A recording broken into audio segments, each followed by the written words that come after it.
Textile dyeing মেশিনে কিভাবে dyeing করা হয় যারা জানেন না তাদের জন্য এই ভিডিওটা। এটা দেখলে আপনাদের ধারণা হবে কিভাবে ডাইং মেশিনে কাপড় ডাইং করা হয়। এই যে কাপড়টা মেশিনে লোড করা হচ্ছে, এই কাপড়টা সাদা করার পরে কাপড়টা কালার করা হবে।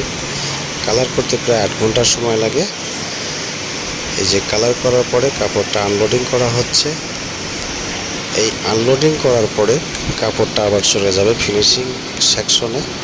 সেখান থেকে কাপড়টা চলে যাবে গার্মেন্টসে। পর্যায়ক্রমে আপনাদেরকে দেখাবো আমি ধীরে ধীরে। তবে আজকে সম্পূর্ণ ভিডিওটি দেখানো সম্ভব হবে না, কারণ এই ফ্যাব্রিক্সটা নামার পরে অনেকগুলো প্রসেস থাকে, সেই প্রসেসগুলো অনেক সময় লাগে, যার কারণে দেখানো সম্ভব হবে না।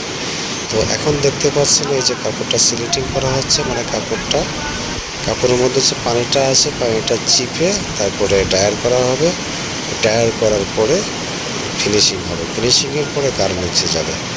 এই প্রসেসটা অনেক সময় লাগে, যার কারণে আমি আজকে এই পর্যন্ত আপনাদেরকে দেখালাম। পরবর্তী ভিডিওতে বাকিটুকু দেখাবো।